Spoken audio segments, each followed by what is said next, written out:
আজকে বেগম লক্ষণ সেনের পালিয়ে যাওয়ার 40 দিন।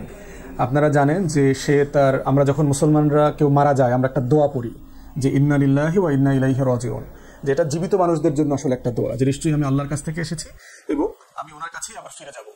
এটা হচ্ছে নিজেকে মনে করিয়ে দেওয়ার জন্য আর কি। তো কারণ হচ্ছে যে উনি আমাদের মালিক, আমাদের রব প্রভু, ওনার কাছে আমরা ফিরে যাব। তো হাসিনা আসলে বেগম লক্ষণ সেন দেশ থেকে পালিয়ে ওনার মালিকের দরবারে চলে গেছেন। তো সেই হিসাবে আসলে একটা 40 পালন করাটা যেতে পারে, এটা একটা ভালো উদ্যোগ। যেহেতু উনি বাংলাদেশ থেকে পলায়ন করেছেন মানে হচ্ছে ক্ষমতা থেকে ওনার মৃত্যু হয়েছে। তো এই ক্ষমতার মৃত্যুর পরে উনি ওনার রবের কাছে পালিয়ে চলে গেছেন দিল্লিতে। ওনার রব তো দিল্লিতে থাকেন, ওনার মালিক তো দিল্লিতে থাকেন।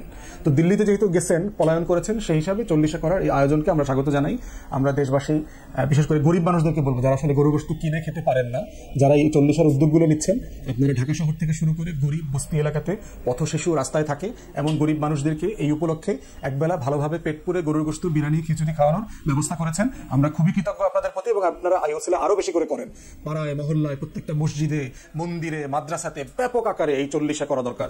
এবং একটা দোয়া আমাদের এখানে যোগ করতে হবে, বেগম লক্ষণ সেন যেন আর ওনার রবের কাছ থেকে দুনিয়াতে ফিরে না আসেন, উনি যেন ওখানে থাকেন ওনার মৃত্যু পর্যন্ত। আর দ্বিতীয়ত, আর কোনো লক্ষণ সেনের জন্ম যেন বাংলাদেশে না হয়।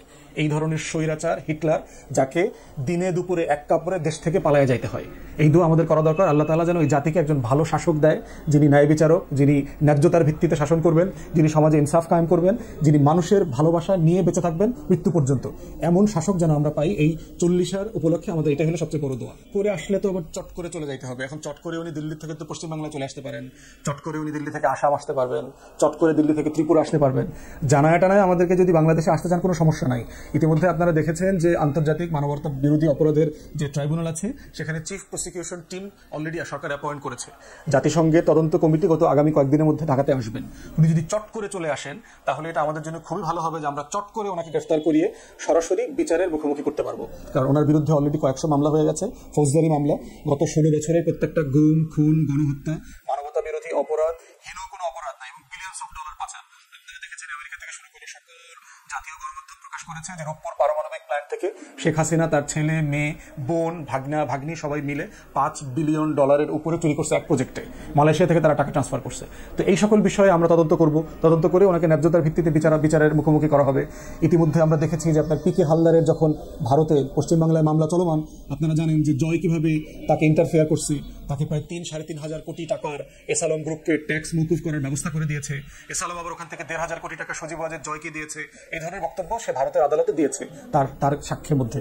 তো এগুলো সবগুলো বিচার হবে। তুমি যদি চট করে চলে আসতে চায়, আমরা চট করে ওনাকে কাশিমপুর অথবা কেরানীগঞ্জে পাঠিয়ে দিব। আমাদের তো মামলা রেডি আছে, ন্যায্যতার ভিত্তিতে, ইনসাফের ভিত্তিতে আমরা বিচার করবো। প্রথম কথা হলো যে আমরা বারবার বলেছি যে বাংলাদেশের গত 16-17 বছরের এই যে আবর্জনা মুক্ত করবার যে আন্দোলন, ফ্যাসিবাদ বিরোধী আন্দোলন, গণতন্ত্রের জন্য আন্দোলন, এই আন্দোলনে দেশে বিদেশে প্রবাসে থাকা প্রত্যেকটা মানুষ তার সাধ্যমতো অংশগ্রহণ করেছে। আমাদের প্রবাসী ভাই বোনদের অবস্থা দেখেন, 2 মাস দেশে টাকা পাঠায় নাই। যারা কষ্ট করে আয় উপার্জন করেন, বাড়িতে টাকা না পাঠাইলে চাল ডাল কেনা যাবে না, এমন মানুষগুলো দেখেন একটা অবরোধ, স্ট্রাইক করেছে, রেমিটেন্স শাটডাউন কর্মসূচি পালন করেছে, তারা টাকা পাঠায় নাই। তাহলে তারও তো একটা অবদান আছে এখানে। তাকে হয়তো আপনি চিনি না। আরব আমিরাতে দেখেন প্রবাসী ভাইরা আমাদের এই আন্দোলনের সাথে একাত্মতা প্রকাশ করে মিছিল করেছে। সেই দেশের আইনে যে মিছিল মিটিং করা নিষিদ্ধ, এবং এটা তারা জানার পরেও মিছিল করেছে, এই আন্দোলনের প্রতি সমর্থন জানিয়েছে। তাদের 3 জনের যাবজ্জীবন শাস্তি হয়ে গিয়েছিল, বাকিদের 3 থেকে 10 বছর পর্যন্ত সাজা হয়েছে। আমরা এটা নিয়ে আন্দোলন করেছি, আমরা কথা বলেছি, আমরা এখানকার পররাষ্ট্র উপদেষ্টার সাথে আমাদের বক্তব্য পাঠিয়েছি, লিখিত অভিযোগ দিয়েছি এবং সেটার ভিত্তিতে ওনারা অ্যাকশন নিয়েছেন ডক্টর ইউনূস এবং ওনার টিমের ব্যাপারে। এই জন্য আমরা ওনাকে সাধুবাদ জানাই যে আমাদের সকল প্রবাসীকে ছেড়ে দেওয়ার সিদ্ধান্ত হয়েছে।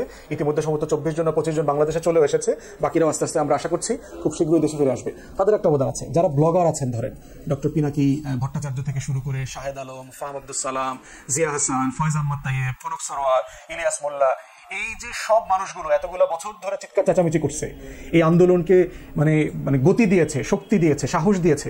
যখন দেশের মানুষ কথা বলতে ভয় পাইতো, তখন এই মানুষগুলো কথা বলেছে। অর্থাৎ এই মানুষগুলোর তো একটা অবদান আছে। যেই মানুষগুলোকে আমরা চিনি না, ধরেন গ্রামে গঞ্জে রাস্তাঘাটে জায়গায় জায়গায় প্রতিবাদ করেছে, মিছিল করেছে, এই যে লক্ষ লক্ষ মা বোনেরা আসছে বাচ্চাদেরকে নিয়ে, ভাই বোনদেরকে নিয়ে, ছেলে মেয়েদেরকে নিয়ে, তারও তো এই আন্দোলনে অবদান আছে। তো অধিকাংশ মানুষ তো আসলে নাম না জানা মানুষ, মুক্তিযুদ্ধের মতো। যারা যুদ্ধ করেছে এদেরকে আসলে কেউই চেনে না। যুদ্ধের প্রয়োজন ছিল, অস্ত্র নিয়েছে, ট্রেনিং করেছে, যুদ্ধে চলে গেছে, দেশ হয়ে গেছে, আবার অস্ত্র জমা দিয়ে ধান খেতে চলে গেছে। আমাদের আন্দোলনের অবস্থাটাও তাই। সবাই আন্দোলনে আসছেন যার যার বাড়ি থেকে, ঘর থেকে, কাজ থেকে, আন্দোলন শেষ, বাড়ি চলে গেছেন, ক্রেডিট নাই। তো এই জন্য আমরা বারবার বলেছি যে ছাত্র সমাজের এখানে একটা বড় অবদান আছে, কিন্তু সেটা একক না। অতএব আমরা সবাইকে এই অবদানটা, এই ক্রেডিটটা দেওয়ার পক্ষে। আমরা মনে করি যে যেহেতু অধিকাংশ শহীদ হচ্ছে তরুণ যুবকরা, তাদেরকে অবশ্যই আমাদেরকে এই ক্রেডিটের, এই অবদানের স্বীকৃতি দিতে হবে। কিন্তু ছাত্র সমাজকেও বলছি, যে সকল মানুষগুলো গত 16 বছর চুলা বানিয়ে কাঠ সংগ্রহ করে আগুন জ্বালায় তাওয়াটা গরম করছে তোমার জন্য, তুমি এসে হয়তো 3 সপ্তাহ সেখানে রুটি ভাইজা খাইছো, কিন্তু ওই মানুষগুলোকে তুমি স্মরণ করবা না? যে মানুষটা তোমার জন্য তাওয়াটা গরম করে রাখছে, যে মানুষটা ব্যাকফিল্ড থেকে, ফরওয়ার্ড থেকে, ডিফেন্স থেকে গোলটা রেডি করে তোমাকে মেসি বানাইলো, তুমি সেই টিম প্লেয়ারদেরকে তুমি বলবা না তার কন্ট্রিবিউশন, তার অবদানের কথা? এই জন্য ছবি যখন তোলে মেসি একা ছবি তোলে না, 11 জন মিলে কাপ ধরে ছবি তোলে। এই জন্য আমরা বারবার বলছি যে এটা হলো ছাত্র, শিক্ষক, শ্রমিক, সাধারণ মানুষ, দেশি প্রবাসী, নাম না জানা লক্ষ মানুষদের অবদানের ফসল হচ্ছে বেগম লক্ষণ সেনের পলায়ন। অতএব ছাত্র সমাজকে এটা অত্যন্ত কৃতজ্ঞতার সাথে মাথায় রাখতে হবে যে এটা একক কাজে না। এবং রাজনৈতিক দলগুলো যে রোল প্লে করেছে, পিছন থেকে সাহায্য করেছে ছাত্র সমাজকে সকলভাবে, যতভাবে সাহায্য সহযোগিতা করা যায়, যতভাবে ছাত্ররা সাহায্য চেয়েছে, সকলভাবে আমরা আমাদের জায়গা থেকে সাহায্য করেছি। যখন কেউ কথা বলার ছিল না তখন আমরা কথা বলেছি। অতএব এই জায়গাগুলোকে আমরা সবাই যেন অস্বীকার করে না করি, ভুলে না যাই।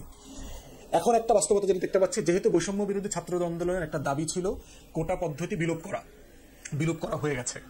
কোটা পদ্ধতি বিলোপ করার সাথে সাথে আরো কিছু দাবি ছিল যেগুলো এই তত্ত্বাবধায়ক সরকার আস্তে আস্তে মেনে নেবে। এই জন্য আমি মনে করি যে বৈষম্য বিরোধী ছাত্র আন্দোলন বলতে কোনো কমিটি, কোনো প্ল্যাটফর্ম এখন আর থাকতে পারে না তত্ত্বাবধায়ক সরকার গঠিত হয়ে যাবার পরে। এই জন্য আমি ইমিডিয়েটলি দাবি করছি এই কমিটি, এই আন্দোলনের ব্যানারকে ডিসলভ করে দেওয়া, কারণ এটা এখন আর প্রাসঙ্গিক না। যেভাবে আমরা যখন স্কুল পাশ করে যাই, আমরা যখন মেট্রিক পাশ করে যাই, তখন আমরা স্কুলের কথা বলি না, স্কুলের ড্রেস পরি না। আমরা এর আগের দিন পর্যন্ত স্কুলের ড্রেস পরে স্কুলে গেছি, কিন্তু মেট্রিক পাস করার পরে আমরা স্কুলের ড্রেসটা পরি না। তো দাবিটা আদায় হয়ে গেছে, সরকার পরিবর্তন হয়ে গেছে, আমাদের একটা পছন্দের সরকার আসছে, এরপরে আমি আবার স্কুল ড্রেস পরে থাকবো কেন? ইন্টার পাস করা হয়ে গেছে, বিশ্ববিদ্যালয়ে ভর্তি হয়েছেন, তা আপনি এখন আবার কলেজের কাপড় পরতেছেন কেন? কলেজের ড্রেস পরতেছেন কেন? কলেজের বই পড়তেছেন কেন? কলেজের টিচারের কাছে কোচিং করতেছেন কেন? এটা তো মানানসই না তো। অতএব আমাদের দাবি হচ্ছে, যেহেতু দাবিটা আদায় হয়ে গেছে, এই ব্যানারটা এখন ডিসলভ করে দেওয়া দরকার। এটা এখন পরিপূর্ণভাবে ঘোষণা দিয়ে বলে দেওয়া দরকার যে বৈষম্য বিরোধী ছাত্র আন্দোলন বলতে কিছু এখন আর নাই, এটা ডান। এই জন্য আমরা নাগরিক কমিটিকে স্বাগত জানিয়েছি, কারণ আমরা মনে করি সরকার গঠন হয়ে যাওয়ার পরে তাদের দায়িত্ব হচ্ছে এখন সরকারের জবাবদিহিতা নিশ্চিত করা। এবং বৈষম্য বিরোধী ছাত্র আন্দোলন থেকে 2 জনকে অ্যাডভাইজার করা হয়েছে, তাদের একজন প্রতিনিধি প্রধান উপদেষ্টার সচিব হয়েছেন, রাজনৈতিক সচিব হয়েছেন, বিশেষ সহকারী হয়েছেন। তবে তাদের প্রতিনিধিত্ব তো ইতিমধ্যে সরকারের ভিতরে চলে গেছে। এখন দায়িত্ব হচ্ছে নাগরিক কমিটি যেটা করেছে সেটার মাধ্যমে তারা জবাবদিহিতা চাইবে। এবং আরো অনেক ছাত্র সংগঠন, যুব সংগঠন, স্পিক বাংলাদেশের মতো প্ল্যাটফর্ম হয়েছে, বাংলাদেশের স্টাডি ফোরাম, এরকম যেগুলো হয়েছে, তারা সেগুলোর মাধ্যমে জবাবদিহিতা চাইবে। কিন্তু বৈষম্য বিরোধী ছাত্র আন্দোলন নামে কোনো কিছু এখন আর থাকতে পারবে না। আর এটার সবচেয়ে বড় স্টেক হোল্ডার হচ্ছে বেসরকারি বিশ্ববিদ্যালয়, মাদ্রাসা, জাতীয় বিশ্ববিদ্যালয়। তারা তো এখন আন্দোলনে নাই, তারা তো রাস্তায় নাই, তারা তো পড়াশোনা করতে চলে গেছে। কিন্তু আমাদের প্রত্যেকটা সরকারি বিশ্ববিদ্যালয় কিন্তু স্টাক হয়ে আছে। ভিসি নাই, প্রভিসি নাই, ট্রেজারার নাই, শিক্ষক নাই, ক্লাস হচ্ছে না, পড়াশোনা হচ্ছে না, হলের ভিতরে ছেলেপেলে আছে, মানে যাচ্ছে তাই সময় চলে যাচ্ছে সবার। এটা তোমরা কয়েকদিন পরে বুঝবা, যখন দেখবা জীবন থেকে হঠাৎ করে 6 মাস 1 বছর চলে গেছে। এবং এটা কিন্তু সেশন জটের ঝামেলায় পড়তে হবে সবাইকে। এই সেশন জটের ঝামেলা কিন্তু আমরা 80 দশকে 90 দশকে বিশ্ববিদ্যালয়গুলোতে দেখেছি। 4-5 বছরের কোর্স বের হইতে 10 বছর 12 বছর লাগতো ক্যাম্পাস থেকে বের হইতে। এবং এই ধাক্কাটা কিন্তু সকল ছাত্রছাত্রীকে প্রচন্ড বিপাকে ফেলবে, বিপদে ফেলবে। তাই আমি মনে করি এই ছাত্র আন্দোলন বাদ দিয়ে দেওয়া দরকার, এটার কোনো প্রাসঙ্গিকতা নাই। এই কমিটি ডিসলভ করে ফেলা দরকার ঘোষণা দিয়ে, এবং সবাইকে এখন ক্যাম্পাসমুখী যাওয়া দরকার। আর তাদের যেটা করতে হবে, ক্যাম্পাসগুলোতে, বিশ্ববিদ্যালয়গুলোতে ছাত্র সংসদ নির্বাচন দিয়ে দেওয়া হোক, তাহলে তাদের নির্বাচিত প্রতিনিধি হয়ে যাবে। তারা তখন বৈধতার ভিত্তিতে, ন্যায্যতার ভিত্তিতে তারা প্রতিনিধিত্ব করবে, তাদের দাবি দাওয়া তুলে ধরবে। কিন্তু এখন যেটা হচ্ছে, এই বৈষম্য বিরোধী ছাত্র আন্দোলনের সমগ্র একটা সচিবালয়ে গিয়ে মাস্তানি করতেছে। আমরা দেখলাম পত্রিকাতে নাম আসছে, যুগ্ম সচিবের রুমে গিয়ে পদায়নের তালিকা স্বাক্ষর করাচ্ছে, কে সচিব হবে, কার কোথায় পোস্টিং হবে, কে কোথায় থাকবে না থাকবে, কে ডিসি হবে, কে ডিসি হবে না, সেগুলো করতেছে। এরা বিভিন্ন ডিসিএসপির অফিসে গিয়ে প্রোটোকল চাচ্ছে, 100 লোকের খাবার রেডি করো, 150 লোকের খাবার রেডি করো। বিমানবন্দরে গিয়ে বলছে যে প্রোটোকল পাঠাইতে, পুলিশ প্রোটোকল পাঠানোর জন্য। এগুলো অ্যাবিউজ সমান হয়ে গেছে। এগুলো রাষ্ট্রের কাজ, এগুলো তোমাদের কাজ না, এগুলো ছাত্র সমাজের কাজ না। তোমরা রাস্তায় দাবি করো, প্রতিবাদ করো, অন্যায়ের বিরুদ্ধে দাঁড়াও, কিন্তু তোমরা নিজেরা রাষ্ট্রের অংশ হওয়ার চেষ্টা করিও না। এটা তোমাদের যেটা হবে, মাত্র তো 1 মাস হয়েছে, কদিন পর দেখবা ছাত্র জনতা কিন্তু তোমাদেরকে প্রতিহত করবে। এটা বলে রাখলাম। এটা তোমাদের শুনতে এখন হয়তো ভালো লাগবে না, তোমাদের থেকে বয়স অভিজ্ঞতা যেহেতু আমাদের বেশি, এই জাতির মনস্তত্ত্ব যেহেতু বুঝি, তোমাদেরকে আমরা সতর্ক করতেছি ছোট ভাই হিসেবে, অনুজ সহযোদ্ধা হিসেবে। এইভাবে করলে তোমাদের ছাত্র সমাজের পক্ষ থেকেই তোমাদের প্রতি ঘৃণা আসবে, বিদ্বেষ আসবে। কারণ অনেকের কাছেই তোমাদের লাইফস্টাইল, তোমাদের চলাফেরা, তোমাদের কাপড় চোপড়, তোমাদের গাড়ি, তোমাদের বিমানে করে যাওয়া আসা করা, এগুলো কিন্তু পছন্দ হচ্ছে না। তোমাদের টাকা পয়সা লেনদেন নিয়ে অনেক গল্প প্রচলিত হয়ে যাচ্ছে। মধুর ক্যান্টিনে, ডাকসু ক্যাফেতে রাত 1টা-2টা পর্যন্ত তদবির বাণিজ্য হচ্ছে, বন্যার টাকা লুটপাট হইতেছে, মেয়েদেরকে অ্যাবিউজ করার ঘটনা আসতেছে, ডিবি অফিসের টাকার লেনদেন হয়েছে, এরকম অনেক ঘটনা কিন্তু আসতেছে। এবং তোমরা যত বেশি দিন এগুলো নিয়ে বাড়াবাড়ি করবা, তত বেশি ঘটনা এখান থেকে আস্তে আস্তে বের হয়ে আসবে এবং তোমাদের বদনাম হবে। অতএব সারা দেশের মানুষের সম্মান, ভালোবাসা তোমাদের কাছে থাকতে থাকতেই তোমরা দয়া করে এখান থেকে সরে যাও। সরে গিয়ে পড়াশোনাতে মনোনিবেশ করো, ছাত্র সংসদ নির্বাচনের দাবি করো, ক্যাম্পাসগুলোকে আবার শিক্ষাঙ্গনে পরিণত করো। এই ধরনের একটা অরাজক পরিবেশ থাকতে পারে না, দেশে চলতে পারে না।